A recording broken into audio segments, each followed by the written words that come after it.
বিধায়ক আমিনুল ইছলামৰ পিতৃৰ জানাজানৰ মাজত যিটো সমাগম হ'ল সেই সমাগমে নিশ্চিতভাৱে চৰকাৰী আইন উলংঘা কৰিছে আৰু চৰকাৰী আইন উলংঘা কৰাটো এটা গুৰুতৰ অপৰাধ। দিল্লীৰ তবলিগী জামাতে যি ঘটনা সংঘটিত কৰিছিল তাৰ কাৰণে সমগ্ৰ ইছলাম সমাজেই লজ্জিত হৈছিল। এই যিবোৰ ঘটনা এনেধৰণৰ যিবোৰ ঘটনা ঘটি আছে বা ঘটাই আছে এই প্ৰকৃত এই ঘটনাবোৰ ঘটাই আছে কোনে? নিশ্চিতভাৱে আমি এটা কথা ক'ম যে এই ঘটনাবোৰৰ কাৰণে জগৰীয়া হ'ল তবলিগী জামাত, দেওবন্দীপন্থী ইছলামীসকল আৰু জমিয়ত উলামায়ে হিন্দ। এওঁলোকৰ ছত্ৰছায়াতে এনেধৰণৰ ঘটনাবোৰ ঘটি আছে। আমি জমিয়ত উলামা, তবলিগী জামাত বা দেওবন্দীপন্থীসকলক আমি এই কথাটো কিয় নক'ম? তেওঁলোকেতো জানিব লাগে জানাজা নামাজৰ চৰ্ত কি। এটা চৰকাৰী নিয়ম আছে, চৰকাৰে এটা নিয়ম বান্ধি দিছে আৰু জানাজা নামাজৰ চৰ্ত এইটোৱে হ'ল যে চৰ্ত সাপেক্ষে এজন মানুহৰ দ্বাৰাও জানাজা নামাজ সম্পন্ন হয়।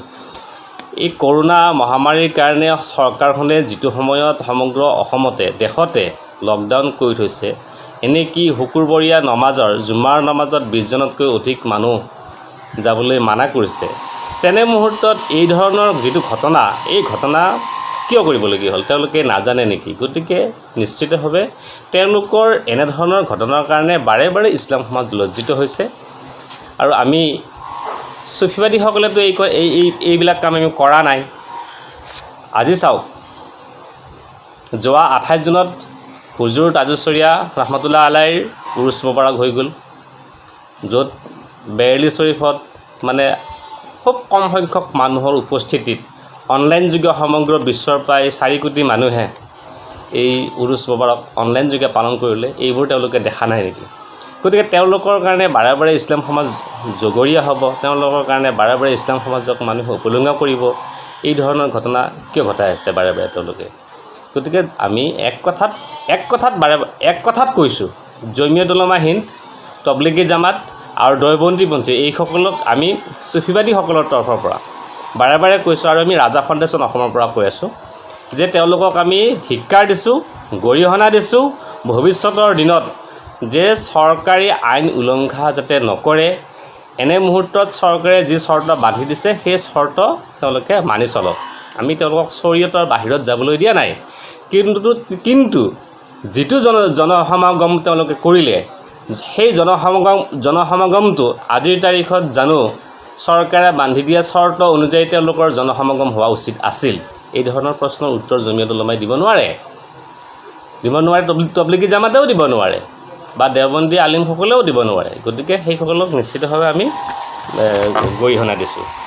চুফিবাদী মুছলমানসকলৰ যিটো হয়, চুফিবাদী মুছলমানসকলক জমিয়ত উলামাই কওক, আজি ক'ৰবাত কিবা গণ্ডগোল লগাইছে নেকি? কোনোবাত জনসংগম কৰিছে নেকি? আনকি সমগ্ৰ দেশৰ লগতে অসমৰো সকলোবিলাক জুমা মছজিদতে 20জনতকৈ অধিক মানুহে আজিৰ তাৰিখতো নামাজ পঢ়া নাই। আমি এই কথাটো কৈছোঁ যে সেইদিনাখন মানে অসমৰ প্ৰদেশ কংগ্ৰেছৰ এগৰাকী সাংসদ প্ৰদ্যুৎ বৰদলৈ তাত গৈছে। প্ৰদ্যুৎ বৰদলৈ যোৱা মানে কি, তাত মানুহৰ জনসমাগমটো আৰু বৃদ্ধি পাইছে।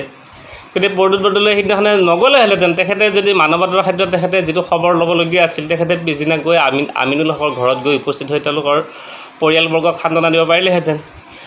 সেইদিনাখনে যে তেখেত যাব লাগে, গতিকে তেওঁলোক যোৱাৰ কাৰণে মানুহৰ উৎসাহ বাঢ়িছে। গতিকে এইটো নিশ্চয় ধিক্কাৰজনক আৰু গৰিহণাৰ যোগ্য। এই বিষয়লৈ আৰু এটা কথা কৈছে যে সত্যৰঞ্জন ডাঙৰীয়াই আৰু এটা কথা কৈছে যে গোটেই ইছলাম সমাজকে এই কাৰণে দায়ী কৰিছে। সত্যৰঞ্জন ডাঙৰীয়া আমি এই কথাটো কৈছোঁ, ইয়াৰ কাৰণে সমগ্ৰ ইছলাম দায়ী নহয়।